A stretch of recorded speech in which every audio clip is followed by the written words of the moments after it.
Merci de nous rejoindre pour cette seconde partie de vidéo consacrée aux oracles des temps modernes, à savoir les sondages, les enquêtes d'opinion qui sont le fer de lance de toute une ingénierie sociale et médiatico-politique, donc qui en réalité entraînent les électeurs à voter à l'insu de leur plein gré, comme finalement l'État profond le souhaite, donc ce qui valide finalement un scénario qui est déjà écrit à l'avance.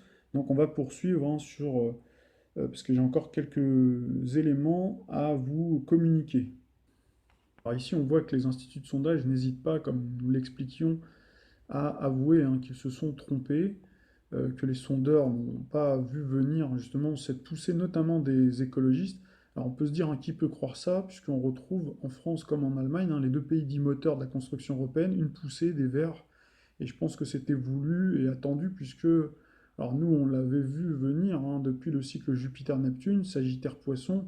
Nous n'avons cessé de voir un matraquage médiatique incessant au sujet de l'urgence climatique. On a eu, on l'a dit, la marche des jeunes. On a également eu les artistes qui ont été mis à contribution pour signer ces fameuses tribunes. Et on a également une pléiade d'éminents personnages. On a en ce moment un astrophysicien là, qui déambule sur tous les plateaux de télé, d'ailleurs qui fait un grand succès, puisque c'est un érudit, effectivement, j'ai vu ses vidéos, mais qui est là, malheureusement, c'est ce que j'expliquais, à l'insu de son plein gré, très certainement, parce qu'il faut bien distinguer, il y a des gens qui sont agents du système, mais il y en a d'autres, c'est des gens qui sont sincères, mais qui sont instrumentalisés pour émouvoir donc les auditeurs, les téléspectateurs et les électeurs, donc en l'occurrence, et les contribuables surtout, pour ensuite, après, un peu plus tard, leur présenter la note de ce que cela va coûter. Je peux vous assurer que c'est dommage, on n'a pas le temps de le faire maintenant, puis c'est pas complètement dans le sujet, même si on parle des écologistes, mais j'ai déjà publié pas mal de choses là-dessus, que ce soit sur Facebook ou sur mon blog, mais j'aurai l'occasion peut-être, si le temps me le permet, de venir vous expliquer tout ça en profondeur, pour vous montrer comment c'est une escroquerie. On en avait un peu parlé pendant les prévisions et prédictions 2019, on avait anticipé même, je vous avais expliqué comment tout était fait. Pareil, un peu comme pour le grand débat, quoi. On laisse certaines ONG qui sont sous la houlette de l'ONU, etc., s'indigner que bon, Emmanuel Macron, entre autres, et les gouvernements ne prennent pas assez de mesures en faveur de l'écologie. En réalité, eux, ils l'ont déjà. Ils ont déjà tout un arsenal, comme par exemple l'écotaxe, d'ailleurs. Ils avaient essayé de placer ça, et puis ça n'avait pas marché, et puis ils avaient reculé parce qu'ils savent qu'ils ont toujours la possibilité ultérieurement de le placer, quoi, de placer ces taxes-là. Et donc ça va arriver. Donc bien entendu, il s'agit voilà, de faire continuer le système, de le faire prospérer et de faire marcher la sacro-sainte croissance sans laquelle le système capitaliste s'effondre, d'autant qu'en ce moment il est vraiment arrivé au bout d'un cycle et il faut absolument l'alimenter. Donc l'écologie vient là pour ça aussi. C'est pour ça aussi que vous avez ce monsieur Jadot, donc, qui a été propulsé en réalité.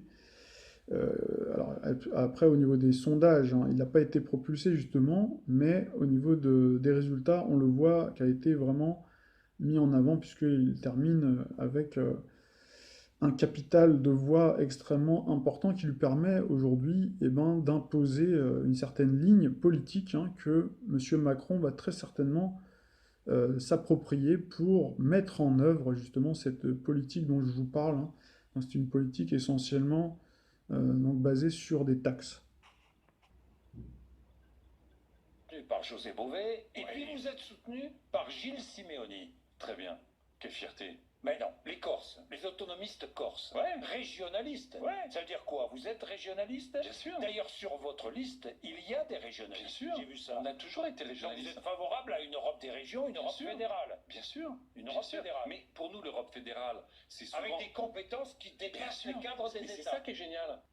Alors, vous venez d'entendre monsieur Jadot au micro de Jean-Jacques Bourdin, donc, parle de l'Europe fédérale, qui parle des euro-régions, donc il parle bien de la destruction des États-nations, et donc là on est bien dans ces dispositions-là avec Uranus, dans le signe du taureau, nous l'avions annoncé, taureau qui est le signe de la territorialité, et Uranus donc, qui a tendance à séparer les territoires. Et donc c'est exactement ce qui est en train de se passer, et donc vous comprenez pourquoi M. Jadot, finalement, ce n'est pas un hasard, il n'y a pas de hasard contrairement à ce qu'on veut nous faire croire pour ce coup-là. M. Jadot a bien été propulsé, au même titre qu'en Allemagne, on a justement un parti écologique, alors c'est peut-être un peu plus historique là-bas, donc qui est très puissant, pour justement, main dans la main, marcher notamment au travers du traité d'Aix-la-Chapelle, puisque vous savez qu'il y a un traité qui a été signé le 22 janvier dernier entre Angela Merkel et Emmanuel Macron, et donc je pense que c'est aussi pour ça qu'Emmanuel Macron, c'est aussi une manière de donner le change stratégiquement parlant, de laisser croire une forme de défaite, une semi-défaite, une victoire ou une défaite en demi-teinte. Je pense que c'est aussi pour ça que Madame Loiseau a été choisie, c'était justement pour donner une sorte de satisfaction momentanée qui permet, pendant que les gens pavoisent, eh ben, vous voyez, eux, ils travaillent, hein, ils continuent finalement, hein, toujours dans leurs objectifs, ceux qu'ils se sont fixés de longue date. Hein. James Schwartz, je pense que c'est une erreur de penser que les politiques sont impuissants ou incapables ou ne comprennent pas, en faisant comme s'ils servaient l'intérêt général, et pour servir l'intérêt général, effectivement, ils ne sont pas bons. Si on renverse la perspective en comprenant que finalement ces gens-là servent les intérêts de ceux qui les ont fait élire, et qui sont les 1% les plus riches de la population, à ce moment-là, c'est pas du tout une catastrophe. Vous parlez de catastrophe, mais c'est une réussite formidable. Tout se passe comme prévu. La sécurité sociale est détricotée, le chômage se porte à merveille, ce qui permet de tenailler les salaires et d'avoir des bas salaires, donc des hauts profits. Donc tout se passe bien, en fait, du point de vue des 1% qui se gavent comme jamais. Les banques qui devraient être en prison pour faillite frauduleuse, leurs patrons se font mieux payer que jamais et arrivent maintenant au gouvernement des différents pays. Je trouve que la situation n'est pas du tout catastrophique pour ceux qui financent les campagnes électorales des élus. Et je trouve que là, de ce point de vue, c'est assez logique. Hollande, il sert les intérêts de ceux qui l'ont fait élire en le faisant passer à la télé, dans les journaux. Et pourquoi une banque achète Libération? Pourquoi une banque achète Le Monde? Pourquoi une banque achète le quart Sud-Est? Pourquoi le Crédit Mutuel achète le quart de la presse quotidienne régionale? C'est pour gagner les élections, et ensuite les élus rendent des comptes à ceux qui les font élire. Le problème, c'est que nos élus ne doivent rien aux électeurs. Que vous votiez ou vous votiez pas, c'est pas vous, ce sera un autre. Ceux qui vont voter, c'est ceux qui regardent la télévision, qui ne sont pas politisés. Il faut qu'ils passent beaucoup à la télévision. Vous regardez les curseurs, c'est incroyable la similitude qu'il y a entre les courbes de passage à la télé et les résultats aux élections. Il suffit de monter les curseurs des challengers, vous les montez à 10, 15%, ça va donner l'impression de la pluralité. Et puis les deux partis qui ont la même politique de droite dure, qui s'appelle gauche et droite, mais en fait ils ont la même politique pour les industriels et les banquiers, les multinationales en fait, hein, vous les mettez au curseur plus haut et ils vont être élus l'un ou l'autre en fait, peu importe, ils vont faire la même politique. Alors évidemment, les gens sont gentils, ils croient les candidats au moment des campagnes électorales, et c'est notre gentillesse qui fait la déception après. Mais enfin, après 200 ans d'échec du suffrage universel qui permet aux riches d'acheter le pouvoir politique, depuis qu'ils écrivent les constitutions, ces gens-là ont mis en place un système, d'abord censitaire, là au moins c'était clair, et ensuite universel quand ils sont aperçus. Tocqueville disait très tôt, donc début du 19e siècle, il disait « Je ne crains pas le suffrage universel, les gens voteront comme on leur dira ». Et ça fonctionne très bien. Donc, le fait de désigner des maîtres au lieu de voter des lois est une imposture politique. Nous ne sommes pas en démocratie. En démocratie, nous voterions nos lois, nous-mêmes, un homme, une voix pour voter les lois, pas pour désigner des maîtres. Le fait de nous imposer de désigner des maîtres est une supercherie. Ça donne un résultat plutocratique avec les riches qui dirigent depuis 200 ans. Alors aujourd'hui, on arrive dans une crise parce que le capitalisme n'arrive pas à verser suffisamment de salaire pour vendre leur camelote. Alors effectivement, ils prétendent que le système est en crise comme si c'était un accident. Mais ce n'est pas du tout un accident. Les choses se passent comme d'habitude, avec une impuissance politique. Vous avez raison sur l'impuissance politique, mais cette impuissance politique, elle est programmée. Il y a un endroit où il est écrit que le peuple n'a aucune puissance. Ça s'appelle la Constitution. Le problème, c'est que tout le monde s'en fout. Nous nous foutons de la Constitution. C'est bien fait pour nous. Ce n'est pas la faute des affreux qui dirigent, c'est notre faute à nous de ne pas écrire notre constitution dans laquelle nous prévoirions notre puissance. Le référendum d'initiative populaire, les élections sans candidat ou les élections avec des primaires et avec l'impossibilité pour les condamnés de se représenter, etc. Notre impuissance tient à notre démission du processus constituant.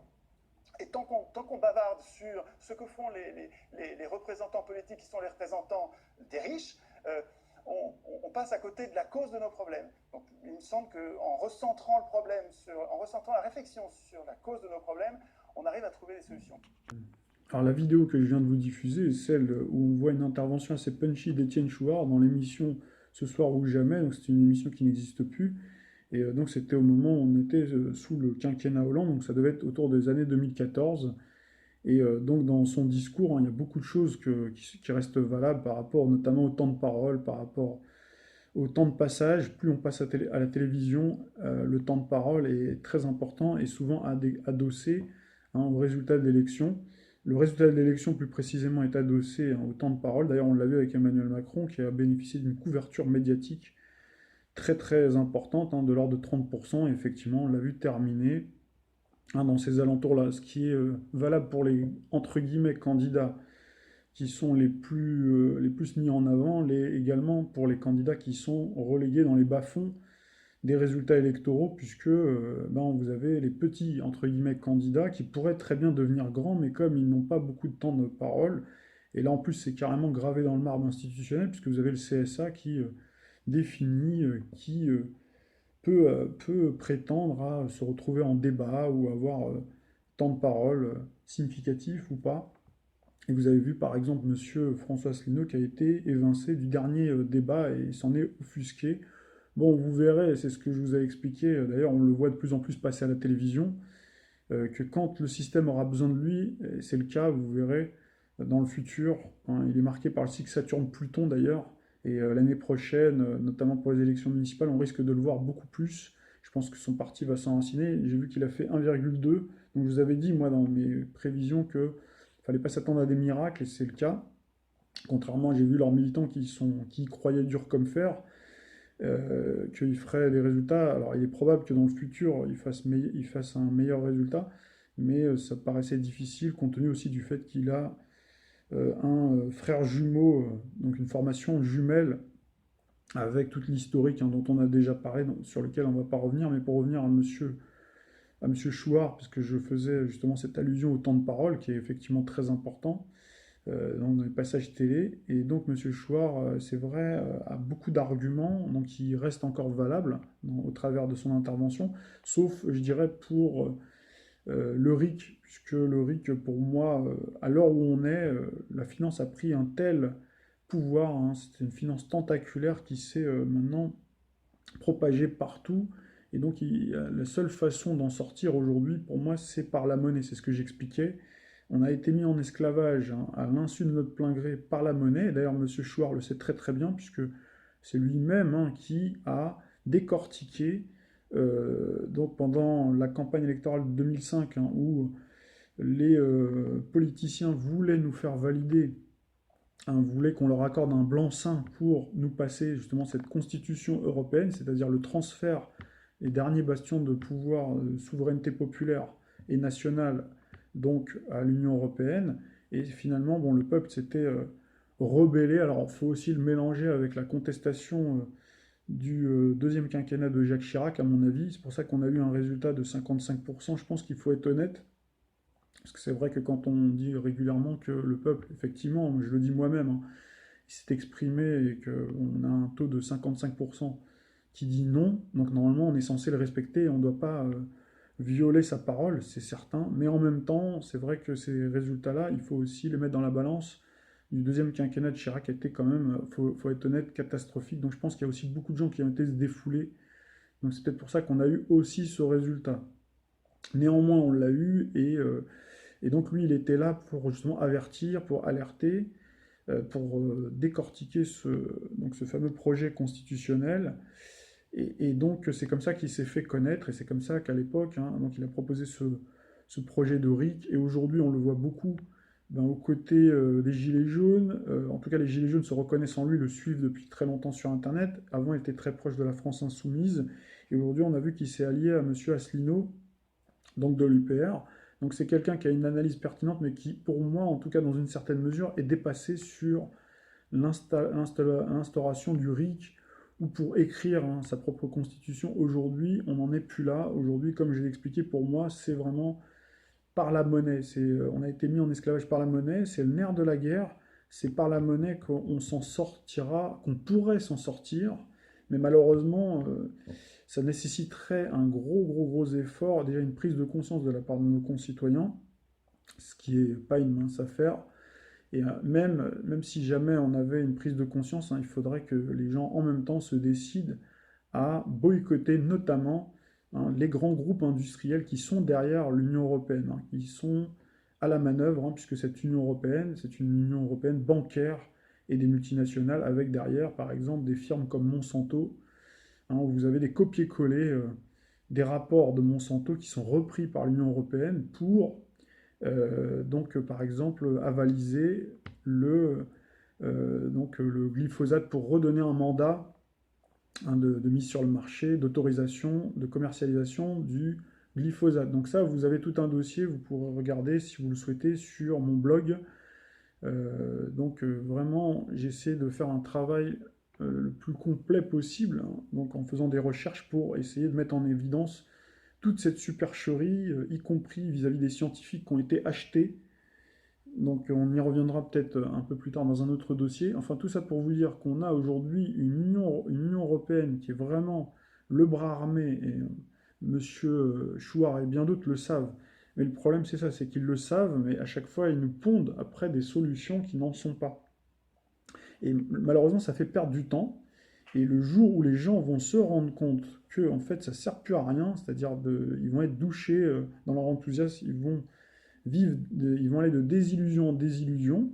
Alors, à ce moment-là, ils vont se dire, eh ben, il est l'heure de faire ce qu'on appelle de la désobéissance civile. Sauf que soit elle sera mal calibrée et elle va nous emporter tous, c'est-à-dire que ce sera un blocage général, comme je l'ai déjà dit, et là ce sera catastrophique, parce que les gens ont été tellement accoutumés à consommer et sont nés avec une cuillère en or dans la bouche, puisque la génération d'après 68 n'a pas connu les crises économiques, hein, la crise économique, la raréfaction, comment dirais-je, les rationnements, etc.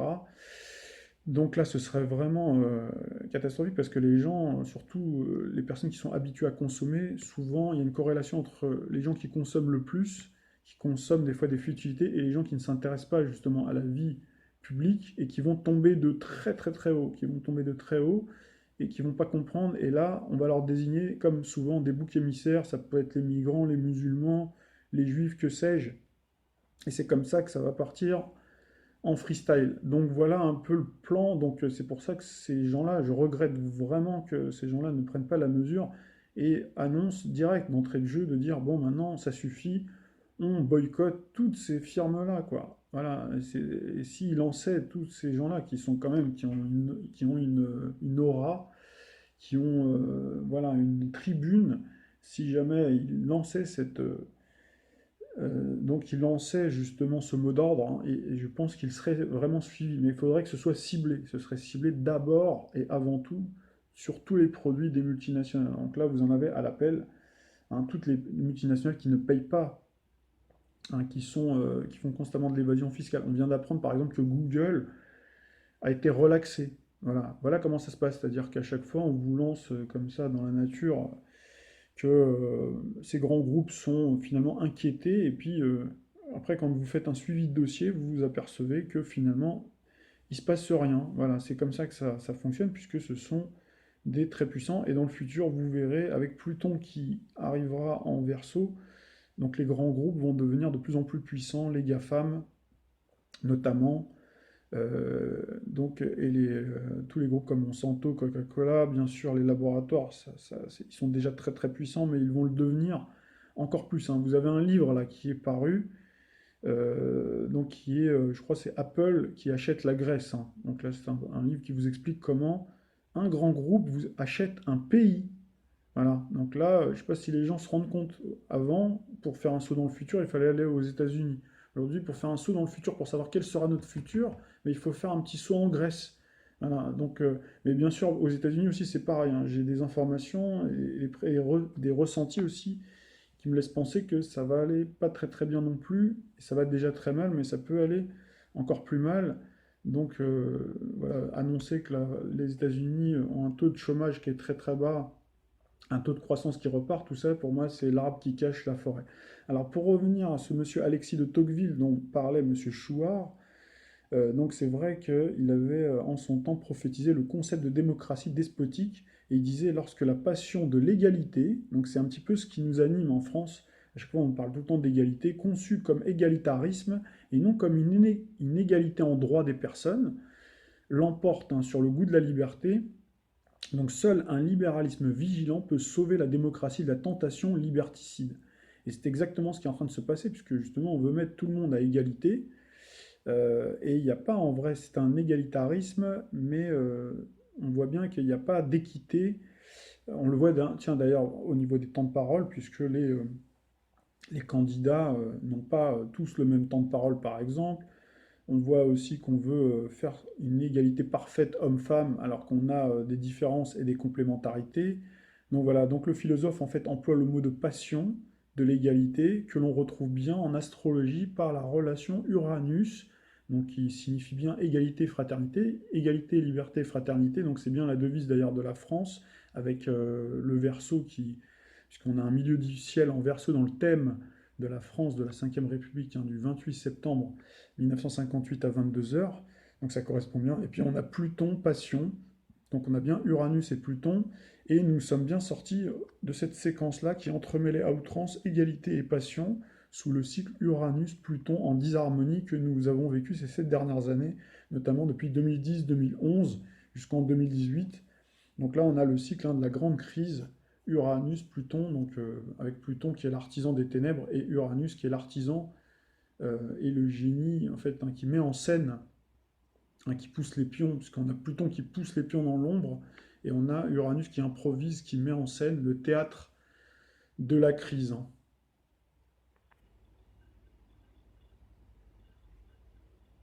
Et il me dit qu'est-ce qu'on peut faire. Je dis ben écoutez, d'après ce qu'on m'explique, moi je découvre un peu le système. Il faudrait acheter les sondages et pendant 3 mois, quoi, même s'il n'y a qu'un mois avant l'élection, voilà, il faut leur lancer un message. Et puis peut-être, il me dit, mais pendant que vous y êtes, achetez TF1. Je dis, chiche. Et donc, Jimmy Goldsmith, à la bourse, a acheté 4,99% de TF1 parce qu'il était bloqué, on n'avait pas le droit d'acheter plus. Jimmy a acheté des sondages de 3 instituts pendant 3 mois.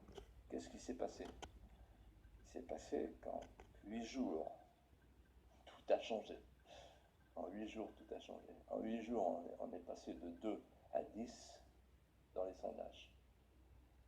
Et j'ai compris après, et en 8 jours, on a eu toutes les émissions, évidemment, de TF1, etc.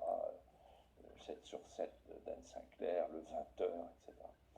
Et donc, en fait, ce que j'ai compris, c'est que pour faire de la politique à un haut niveau, il faut avoir un énorme budget.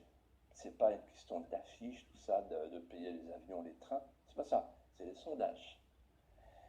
Si vous n'avez pas un gros budget de sondage, vous n'êtes pas dans l'offre, comme disent les sondeurs. C'est-à-dire, ils vous mettent dans l'offre si vous payez.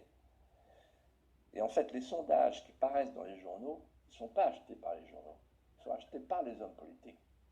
Alors comme ces gens-là ne laissent rien au hasard, que tout est calibré et qu'il faut mettre vraiment toutes les chances de son côté pour arriver à l'objectif qu'ils se sont assignés, vous avez à chaque fois, avant chaque grande élection, une attaque donc, qui va du plus grave au moins grave. Donc là, on a eu une explosion à Lyon le 24 mai, à 48 heures du scrutin.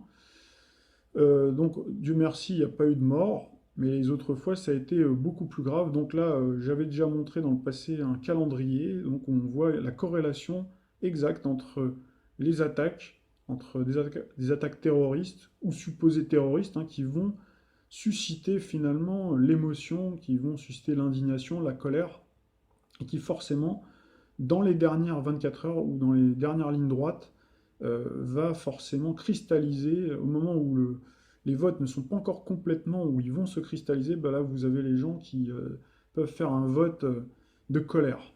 Voilà, c'est exactement ce qui s'était passé en 2002, je me souviens bien pour que M. Le Pen arrive au second tour, on avait eu le passage d'un pauvre petit papy qui s'était fait massacrer. Certainement les plus anciens s'en souviennent, je ne me souviens plus comment il s'appelait, mais il avait une bonne bouille, et le pauvre, c'est vrai que c'était très triste, et on ne pouvait être que choqué, et je comprends qu'à ce moment-là, il y a des gens qui se sont déchaînés dans les urnes, et qui ont voté, bien sûr, Front National. Donc voilà aussi comment on influence une élection. Voilà, élection 2012, 22 avril, premier tour, élection présidentielle, affaire Mohamed Merah, 19 mars, donc un mois avant. Donc là, vous avez la même chose, un mois avant, 24 mai 2014, avant les élections européennes aussi. On a eu l'attaque, cette fois-ci, c'était au musée juif de Bruxelles, élections européennes, donc 25 mai 2014. Vous avez pareil pour les élections départementales, Charlie Hebdo. Élections régionales, on a eu le Bataclan, là c'était beaucoup plus sanglant. Et puis par contre, pendant la présidentielle 2017, on a été épargné. Il y a eu quand même des tentatives, des attentats qui ont été avortés. Et puis on a voilà, cette élection-là où vous retrouvez donc cette attaque. Twitter du scrutin, vous avez eu également Madame Theresa May qui a annoncé en pleurs donc sa démission, donc qui sera effective par contre le 7 juin prochain. Donc on sait qu'elle a eu beaucoup de difficultés avec le Brexit, et c'est aussi pour instiller dans la tête des gens que le Brexit c'est vraiment un sacré fiasco et que ça amène même les gens à se mettre dans ces états-là, à pleurer, tout en sachant qu'en général les hommes politiques, hommes et femmes politiques sont plutôt, restent assez stoïques en général, surtout les Britanniques, ils sont réputés pour le flegme britannique, mais là on voit, elle s'effondre, et donc forcément ça suscite l'émotion, on retrouve encore l'émotion. On travaille à chaque fois les gens, c'est beaucoup avec l'émotion, et donc comme ça, ça dissuade certains électeurs qui étaient peut-être en balance, qui étaient peut-être pas forcément bien documentés, qui se disent tiens, moi j'avais bien l'intention de voter pour le Frexit en France, c'est-à-dire pour les partis du Frexit, puis finalement, quand je vois tout ça mis bout à bout, je renonce et je me reporte ma voix sur, par exemple, la liste soit Monsieur Dupont-Aignan ou la liste du Rassemblement National. Et c'est là où on voit aussi le paradoxe, puisque vous avez l'annonce de Madame Theresa May qui démissionne. Elle aurait très bien pu attendre, puisque le 7 juin, c'est pas tout de suite. Donc là, on a cette annonce-là, 24 heures, 48 heures avant. Par contre, paradoxalement, pour les résultats de Nigel Farage, qui fait une superbe campagne apparemment là-bas, qui avait fait d'ailleurs un bon score, ou aux Pays-Bas, où on a su les résultats beaucoup plus tard, puisque les Pays-Bas, là-bas, le Nexit, la liste Nexit, c'est-à-dire l'équivalent du Frexit ou Brexit, est passé de 0 à 12%, donc ce qui est énorme. Donc ça aurait pu influencer l'élection dans l'autre sens. C'est-à-dire influencer dans le sens où les gens se disent « Ah bah tiens, j'avais l'intention de voter pour le Frexit, et ben je vais confirmer mon vote. » Ou inversement, des gens qui n'étaient pas trop chauds, et puis finalement, ou qui étaient entre les deux, et qui vont se décider.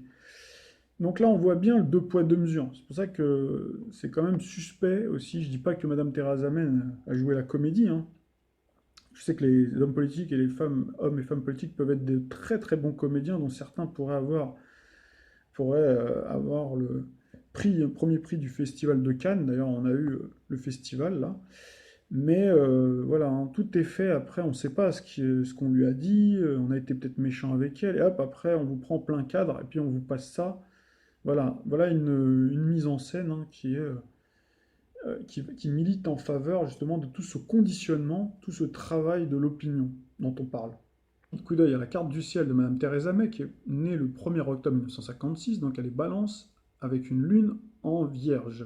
Ce qui est intéressant à noter, c'est qu'en fait, elle a démissionné avec une lune en Verseau, et c'était consécutif à la pleine lune, à la lune qui avait eu lieu le 18 mai dernier, en conjonction à Saturne, dans le signe du Scorpion, mais vraiment à 28 degrés, où on avait le Soleil bien sûr en opposition, pendant la pleine lune.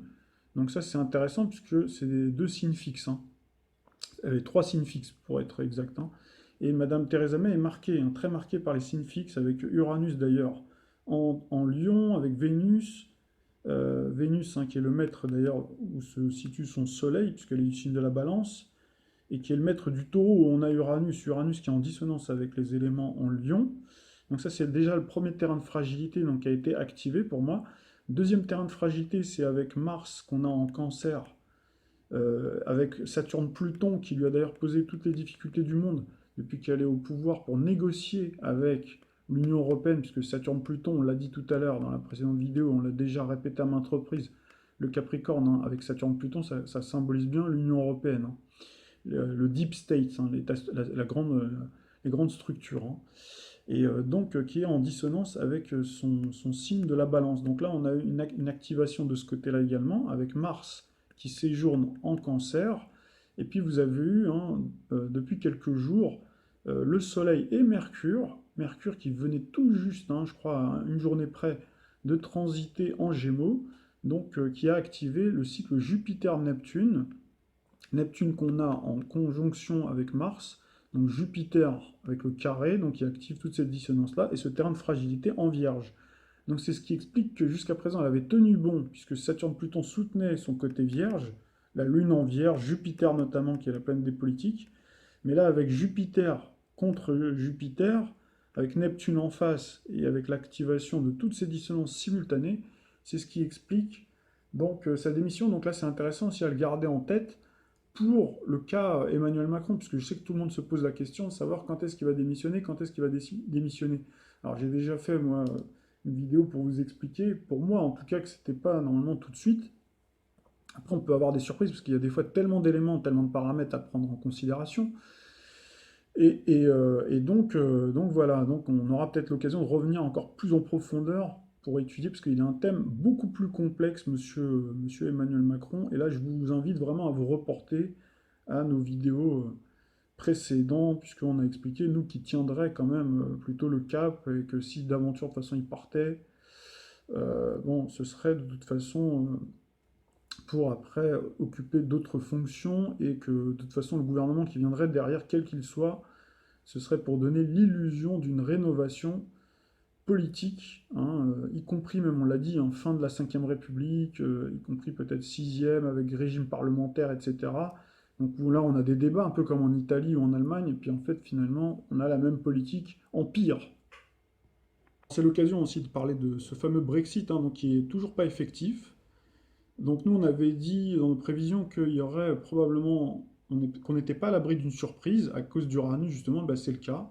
Donc on a bien cette surprise, ce retournement de situation, puisqu'on n'a pas eu de Brexit effectif, et à chaque fois on a eu des reports successifs, on a eu à chaque fois un psychodrame.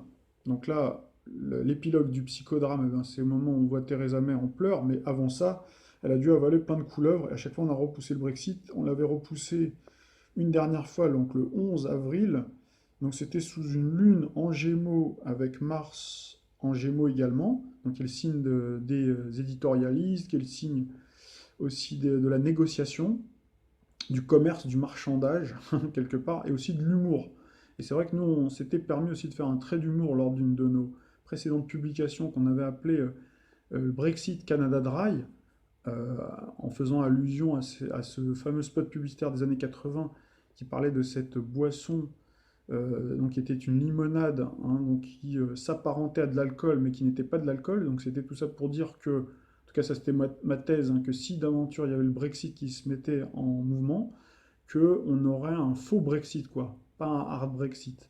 Donc c'était pas la peine de s'exciter, entre guillemets, justement, c'est le cas de le dire, pour ce Frexit, puisque sortir avec l'article 50, pour moi c'est une mauvaise idée, hein. Voilà, je vous invite à vous reporter aux précédentes vidéos où j'avais expliqué un petit peu tout ça dans le détail.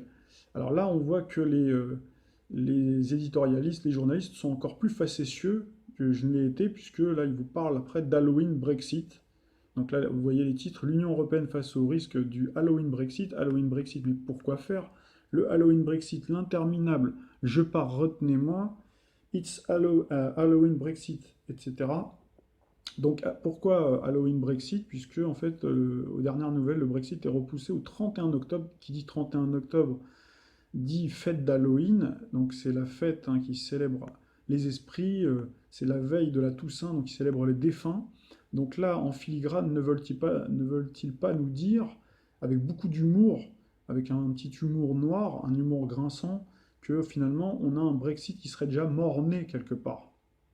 Donc voilà, donc là c'est assez explicite, on verra après ce que ça donne, hein, ce fameux Brexit. Donc pour le moment on n'a rien, et donc là on retrouve bien l'humour, hein, lune en Gémeaux, le signe du Gémeaux qui est le signe de l'humour, avec Mars, hein, puisqu'on avait cette conjonction là ce jour-là, avec l'activation aussi de Jupiter-Neptune, donc qui montre bien aussi l'embrouille. Là encore une fois, vous voyez, on retrouve bien l'imbroglio, l'embrouille, vous voyez, même là on a les pleurs, etc. On a les gens, ils savent plus où ils en sont, ils en ont ras-le-bol, et pourtant eux savent où ils vont, puisqu'on a toujours Saturne, Pluton, qui eux ont une direction, c'est le gouvernail, et eux ne lâchent pas, comme le Capricorne, qui gravit la montagne, donc qui est persévérant, même dans les zones escarpées, hop, on change d'angle et puis on continue son avancée. C'est comme ça que ça se passe avec eux. La stratégie, il faut vraiment vous le dire, que quand vous voyez un recul, il ne faut jamais crier victoire trop tôt, parce qu'avec eux, c'est comme ça qu'ils font, hein. Ils l'ont fait avec les bonnets rouges, par exemple, notamment au niveau des taxes sur l'écologie, hop, ils reculent, puis paf, ils reviennent 2-3 ans plus tard, plus fort encore. Vous voyez, aujourd'hui, là, on a carrément des écologistes qui sont super forts, mais qui vont nous matraquer de taxes sans que derrière, vous allez voir au niveau des animaux, là j'ai tout un dossier, si vous voulez, vous pouvez aller sur mon blog, hein, vous verrez les animaux, malheureusement, c'est la seule richesse qui reste aujourd'hui, puisque l'argent ne vaut plus rien. Donc malheureusement, nos pauvres animaux, ils vont se faire massacrer, puisque là, vous voyez partout au Botswana, vous voyez Trump qui à nouveau donne l'autorisation de tuer les ours, vous voyez les éléphants donc au Botswana, vous voyez en Chine, c'est les tigres, en Australie, c'est les kangourous, en France, c'est les loups. Il y a même Emmanuel Macron qui a dit qu'il voulait redonner vie à une tradition française, une tradition des présidents de faire de la chasse, etc. Donc vous voyez là, avec Uranus en taureau, donc le signe rustique, c'est un signe ancestral comme le Capricorne, avec Saturne-Pluton, donc on retrouve bien un petit peu ce côté d'un autre âge quelque part. Donc attention, quoi.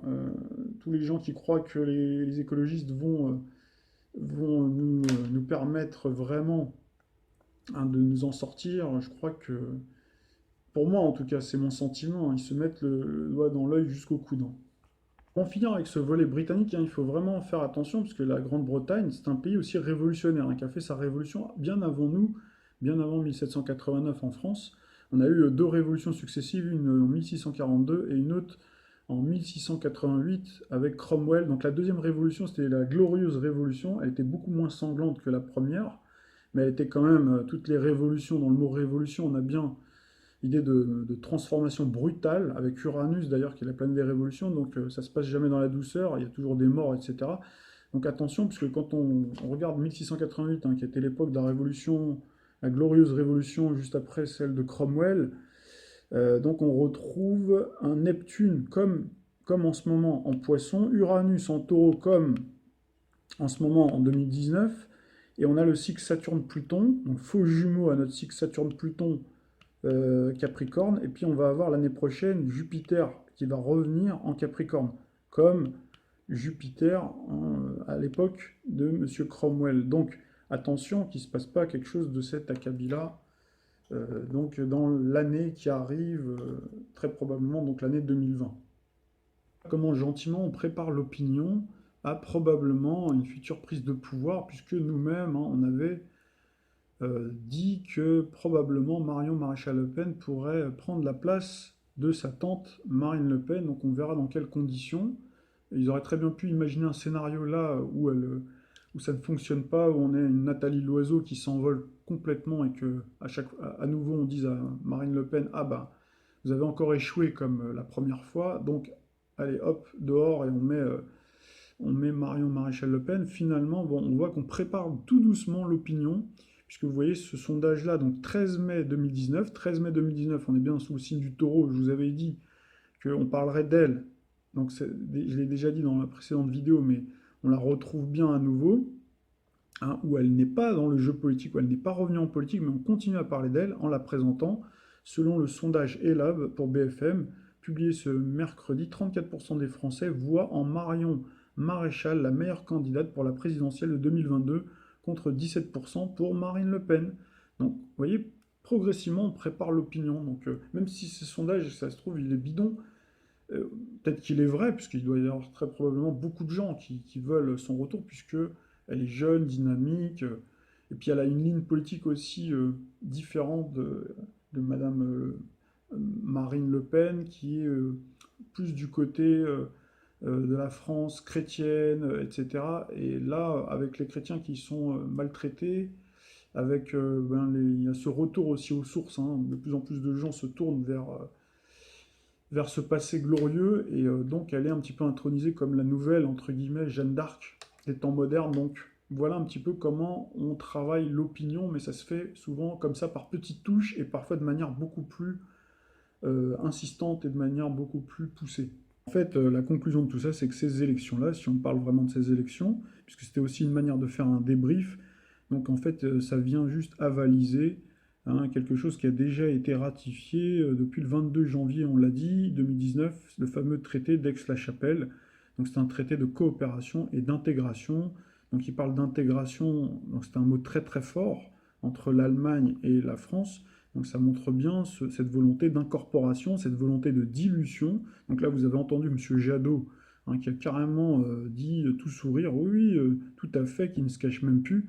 Ils savent en fait qu'ils ont gagné, et donc voilà, ils en sont là, maintenant ils font ce qu'ils veulent. Donc là, on retrouve bien, sur le plan planétaire, sur le plan zodiacal.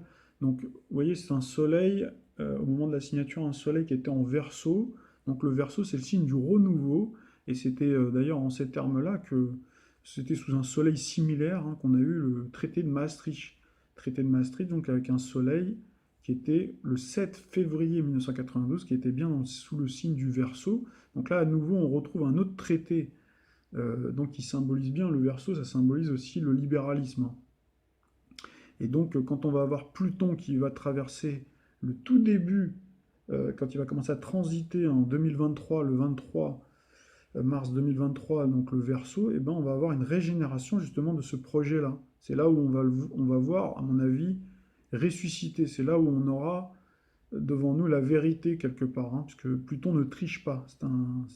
En tout cas, par moment, il peut tricher, mais là, je pense que ça ne trichera pas, et on en saura un peu plus, puisqu'on aura à nouveau un cycle Uranus en Taureau et Pluton en Verseau. Donc Uranus en Taureau, donc vous vous souvenez ce qu'on disait, juin 1934, printemps 42, donc on a eu à cette époque la dictature, plein pouvoir de Pétain en juillet 40, d'ailleurs qui a fait allégeance à Hitler, donc un peu dans les mêmes termes, quoi. On a eu la Gestapo, occupation militaire, répression, déportation, flicage, étoile jaune, Grande Europe, c'était la Grande Europe hitlériste, censure, propagande, crise, crack, pénurie. Le crack, on l'a eu un petit peu avant par contre. Et donc un an avant, on a eu l'arrivée d'Hitler en 1933, financé par Rothschild, etc. Et puis ensuite, là, depuis le 6 mars 2019, on avait déjà un premier tour de piste mi-mai à novembre 2018, donc dictature, plein pouvoir de Macron. Donc c'est ce qu'on avait dit, nous, que Macron prenait les pleins pouvoirs. Vous vous souvenez, on a fait toute cette comparaison avec Louis-Napoléon Bonaparte. Donc là, voir les vidéos précédentes, grand débat, égale propagande, répression, donc gilet jaune, comme l'étoile jaune. D'ailleurs, les gilets jaunes ont été assimilés à des antisémites, si vous vous souvenez. On leur a jeté l'anathème dessus, etc. Il y a eu toute une orchestration. Importation de migrants. Donc là, cette fois-ci, c'est pas déportation, mais importation de migrants. Donc pour venir servir de travailler pour 80 centimes de l'heure. Donc en attendant qu'on mette en place les robots, qui soient opérationnels, et puis aussi pour se mettre en concurrence avec nous, et puis pour faire baisser tous les salaires. Voilà, on a la censure, fake news, vous voyez, ça correspond aux fake news. On a l'occupation cette fois-ci qui n'est pas militaire mais monétaire, avec l'euro. Donc on a ce fameux traité d'Aix-la-Chapelle, puis le crack par contre, là il risque peut-être d'arriver un petit peu plus tard, donc moi je dirais plus éventuellement 2021, probablement on aura ce changement monétaire, là je viendrai un peu plus tard en discuter avec vous. Donc voilà pour ces deux vidéos-là, mais je vais revenir assez vite pour vous parler d'autres choses que j'ai relevées pendant cette campagne, donc je vous dis à très vite.